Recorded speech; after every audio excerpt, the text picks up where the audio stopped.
Assalamualaikum warahmatullahi wabarakatuh. Kami dari kelompok 3 ingin memaparkan materi tentang pengelolaan persediaan dalam logistik. Di sini izinkan saya memperkenalkan diri. Saya Ahmad Riba Hanafi dengan NIM 140. Perkenalkan, saya Kinafar Haji dengan NIM akhir 133. Perkenalkan, saya Adi Putra Nur Hidayat dengan NIM belakang 168. Perkenalkan, nama saya Anissa Muradzali Putri Tomo dengan NIM akhir 166. Perkenalkan, nama saya Novela Ilman Kiki dengan NIM akhir 153.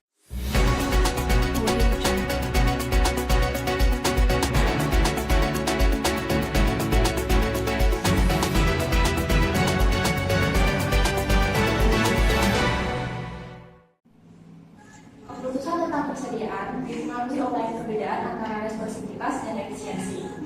Untuk memenuhi permintaan yang dinamis, waktu yang singkat, variasi produk, inovasi, dan tingkat layanan yang tinggi, diperlukan persediaan yang besar. Terdapat dua strategi dalam menghadapi persaingan perusahaan. Yang pertama, yaitu strategi responsivitas.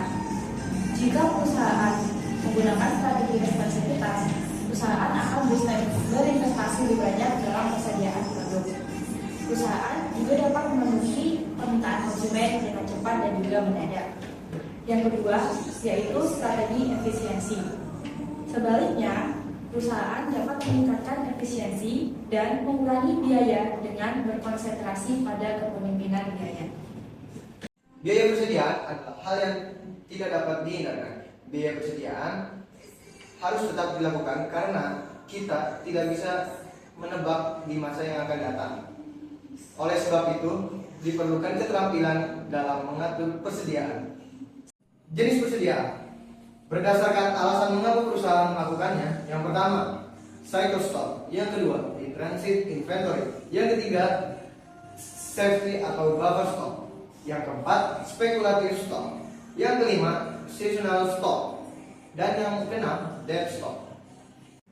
Pengelolaan persediaan memerlukan ongkos yang akan muncul pada struktur harga pokok penjualan serta pada ongkos langsung untuk persediaan bahan baku, untuk ongkos tidak langsung pada pabrik, untuk bahan penolong maupun persediaan barang dalam proses dan barang jadi. Persediaan juga memiliki nilai aset dalam bentuk persediaan bahan baku atau raw material, persediaan barang dalam proses atau work in process, maupun persediaan barang jadi finished good. Persediaan termasuk harta lancar yang menentukan kinerja keuangan, di mana perusahaan dapat mengukur tingkat likuiditas usahanya. Dari tabel penyusun harga pokok dapat diukur tingkat likuiditas perusahaan melalui ukuran current ratio, quick ratio, maupun inventory turnover.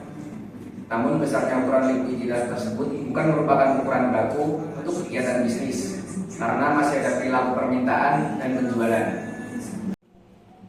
Persediaan memiliki makna yang sangat strategis dalam organisasi, karena tanpa adanya persediaan, operasional suatu organisasi atau perusahaan tidak dapat berjalan dengan baik, sehingga harus direncanakan, dikendalikan, dan dikelola dengan bijaksana dan cermat.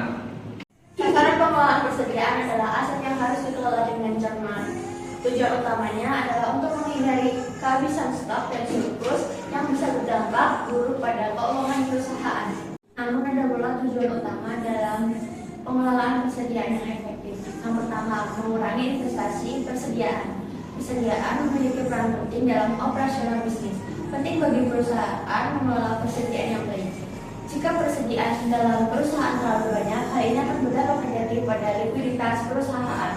Oleh karena itu, kita harus mengelola persediaan dengan bijak supaya jumlah persediaan tetap optimal namun tetap cukup untuk memenuhi kebutuhan perusahaan. Yang kedua, memaksimalkan pelayanan kepada pelanggan. Pelanggan pasti berharap produk yang mereka butuhkan selalu terpenuhi. Nah, jika perusahaan dapat memenuhi kebutuhan pelanggan setiap waktu, hal ini akan meningkatkan loyalitas pelanggan kepada perusahaan kita.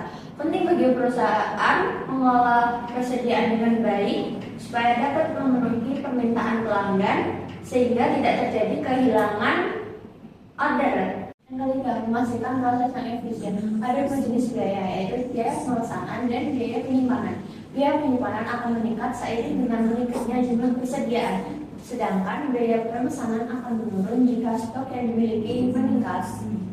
Yang keempat, mendorong peningkatan perputaran persediaan. Persediaan yang terlalu lama di gudang akan membuat kualitas produk menjadi menurun. Nah, penting bagi perusahaan untuk mengelola persediaan dengan baik supaya produk tidak terlalu lama disimpan di gudang. Yang kelima, memastikan kualitas produk tetap stabil. Kualitas produk adalah faktor utama yang menentukan kepuasan pelanggan. Nah, kualitas yang baik membuat citra perusahaan menjadi baik dan dapat meminimalisir terjadinya komplain. Yang terakhir, menjaga hubungan yang baik dengan pemasok.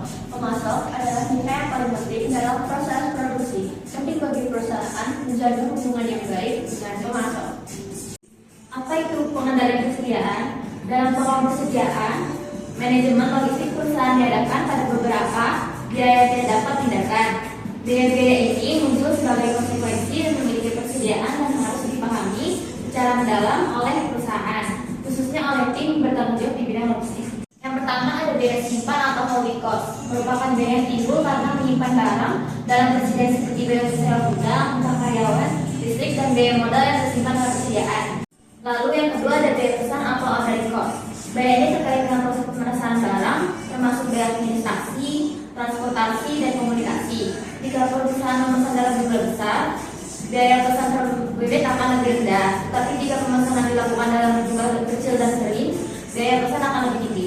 Lalu yang terakhir ada biaya kekurangan persediaan atau shortage cost, yaitu biaya ini muncul ketika persediaan tidak mencukupi untuk memenuhi permintaan dan dapat mengakibatkan terhentinya produksi atau tidak terpenuhinya permintaan pelanggan. Sekian pemaparan materi dari kelompok kami, kurang lebihnya mohon maaf. Wassalamualaikum warahmatullahi wabarakatuh. Bye-bye.